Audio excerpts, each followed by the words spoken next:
all creativity. It's not that rigid. We thinking that we're living in the finite, but we're really living in the infinite. Now, the infinity is happening right now. It depends on what we as conscious entities choose to interface with. If I constantly being on the homophobia and homosexuality and chanting that, and chanting in feminization and chanting these things, that's what we attract into our psyche, through our conscious thoughts. And we're seeing more of that, right? And we're believing that that is the world. And it's not. That's just our cycle. That's what we're cycling through our thoughts.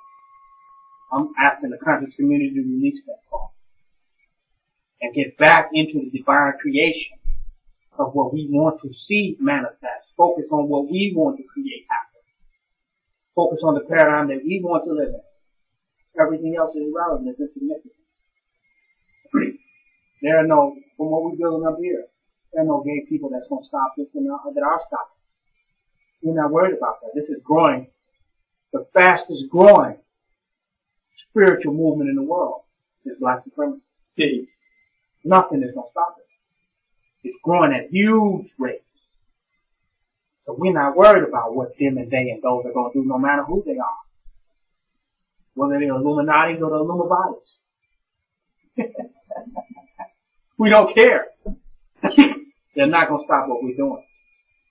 So as God and goddesses, or God and God, or just God, as one entity, we're creating the reality that we want to live in. And that's everybody is creating that. Everybody on the earth. Whether they have this language, or they articulate it in this way, they're doing it. If you're a man one day and say you want to have a breast the next day, you're a damn creator. You're doing more than God did. God couldn't even give you no breast. You're a creator. You feel me? You're a woman one day and you're going to grow your beard tomorrow. You're a creator. You're doing something that the mystery God didn't even do. So we are all creators. And we talk about human rights, but there's some too called creative rights. I'm going in after it. We not only have the right to be human, we also have the right to be creative. That means you have the right to do some shit that you ain't did. You have the right to do some shit that you don't want to do. We also have the right to do some stuff that you thought couldn't be done. And we also have the right to do something that you never even thought about. That's called the right of creativity. Some people really live in if they could have it their way, it would be pleasant there. They would just want to see the same shit everywhere. I want to see everybody with a blue tie and a white shirt and a yellow suit. And every woman with a yellow dress. I'm down every block. And then I'm, okay, type of world I want to live. I'm happy. They see somebody with a red suit jacket on, they have a heart attack. But they can't live in a world where they don't have this sense of over-masculinized control of everything. I gotta control everything and what everybody is going to do. This is what I have to do. And if I don't do that, then I'm suicidal. I must kill myself or someone else. That's inadequacy with self. If you're happy with your own experience, you're not worried about what nobody else is doing. But you are attracting people to learn what you have to offer. And being happy in my experience, I'm showing those individuals how they can be happy as a black man. I'm showing those males, right? By being happy in my experience. That's a lesson for them. I'm presenting the option. I'm not showing them the option of how to be mad at a homosexual. They're getting how to be happy as a black man. That's what they're learning from me. So whatever our meditation is what we're teaching others. If you want to teach them how to be men, then you should not focus on nothing but standing up and being men. And being that in 24 hours a day. You know, you got men that don't even take care of their children. Now, I hate touching on this subject. But they refuse to take care of their children. Not that the child is being kept from them, but they refuse. And they look at a faggot and say, you ain't no man. Damn it, you need to look in the mirror. According to baby mama laws and rules, you ain't a goddamn man either. Do you understand what I'm saying? So now we're getting back into relativity again. Well, what is being a man? Because now this homosexual male has a charitable organization that's feeding orphans and children that don't have no food. So who's the real man in that case? The relativity of manhood. I said in one piece, I said that being a man has nothing to do with sexuality. It has to do with responsibility and principle. Standing on principle. Even the impotent is a man. You feel me? You can get your nuts cut off and still be a man.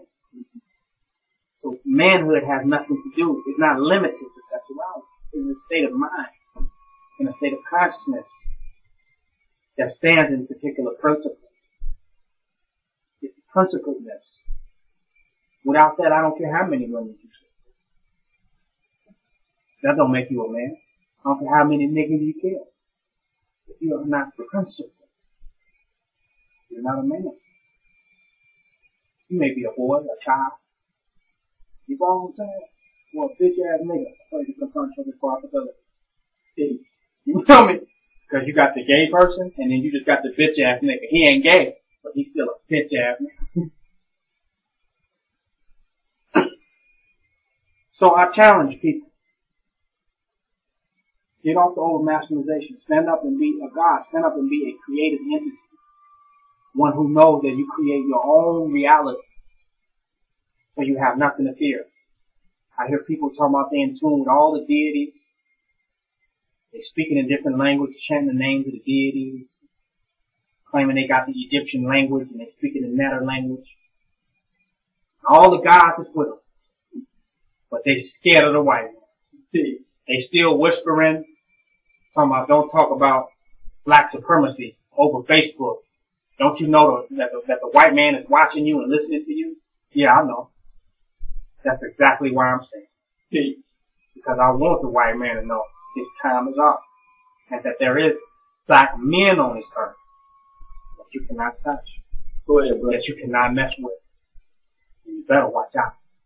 So this message is not being broadcasted over Facebook because it is some type of weak strategy. It is an intentional display of black manhood and empowerment. That's why this message is being expressed. So you all take your whispering ass, creative Christians, Kemetic Christians, Islamic Christians, Hebrew Christians, Judaistic Christians, and go back in your church barnyards and whisper about Master. So I'm calling Master out. Live. Over a live stream. I'm calling him out. And I'm speaking directly towards and to him. I'm not biting my words. I'm not underground. I'm overground. Because if you stay underground too long, somebody gonna put a headstone on you. You feel me? So I'm overground. At some point we got to stand up and go beyond our fears. Because a lot of our fears are just superstitions, myths, spookisms, and they're not based on reality. We think that they are strategies, but there's nothing strategical about it. It's just we're going to be scared for another 100 years and not do anything about our situation.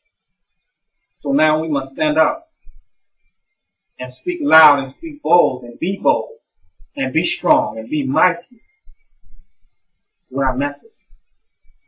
Don't hide talking about the internet and he see what I'm doing and we see what he's doing too. And we see what they are doing too. It says man plans and Allah plans, but Allah is the best of plans. We are the Allah to have a better plan. See? So we're not scared on Facebook, on YouTube. And if you all have a problem with what we're putting up on Facebook, then please go and get you an account on Facebook. Leave Facebook.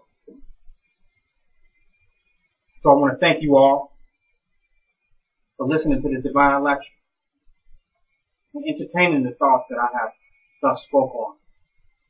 Because it is about enlightenment. Nothing that I'm saying is rhetorical. I'm here to wake people up. And that's the difference. And I gotta go into this. That's the difference between white supremacy and black supremacy. white supremacy is, we hate Jews, spics, niggers, and faggots. It's real rhetorical. There's no depth to white supremacy, to the KKK movement. There's no depth to it. There's no science to it. They're not going into none. They're not intellectual. They have no depth. So how dare you compare us to white supremacy? You will never find a white supremacist. You will never find somebody with the KKK who are blatant white supremacists. I'm not talking about every white man that is a white supremacist at heart. I'm talking about when we say black supremacy, that it's the same as white supremacy. You show me one KKK member with this type of knowledge, with this type of wisdom, breaking down the universal understanding of reality to you. You show me the likeness of one KKK member, of one member of the Aryan nation that is breaking down the divine science of the universe and giving you the knowledge and wisdom and understanding of everything. And then I will agree with you that black supremacy is just like white supremacy. It's the same thing in a different way. But you won't find one. You won't find one KKK member with a 6-hour lecture on YouTube. They got a little 5-minute clip. White power. White power. Ain't no depth to it. Ain't no understanding to it. Ain't no knowledge to it. They not breaking down nothing.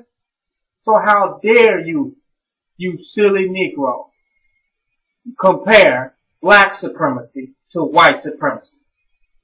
They are fundamentally different. One is hella deeper than the other. Am I right? Right. One is deep. One you could not study for the rest of your life, and it would still be more for you to learn. We understand the KKK.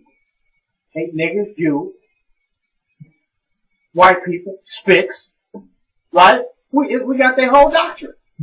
Who can say they have the doctrine of God? Who can say it? They got a little ritual, they have a little religion. It's just a little religious group. Religion is no match for spirituality. No religion is matched for spirituality. Less than some little cracker in a trailer camp in the middle of nowhere. None of his religious, redundant dogmatism can ever stand up to black supremacy. Hell no. So black supremacy is no liking to white supremacy. Don't say that no more. No liking to it. And black supremacy is non-relative. It's not relative to white supremacy. It stands alone and has no partners and have no worthy opposites. See? Do you hear me? There is no worthy opposite to black supremacy. There is no opposition. It is not a dualistic position. It is supreme in and of itself. Nothing compares, nothing relates, nothing equates. It's like God and the devil. The devil is no match for God. See, you can't say God is the opposite of the devil. The devil exists inside of God's world. Go ahead, brother. The devil might be the ruler of the world, but it's God's world. And God is more powerful than the devil. See, God is a stronger entity than the devil. So the devil is not opposite to God. The devil is a child of God. Go ahead, brother. An angel. He's been allowed to rule for a short amount of time to prove that we are almighty, wise God. And your devil got to even go in and report to God, right? Did you do what I said do to Job? So even the devil serves God. So the white man is no comparison or opposite. We didn't do this to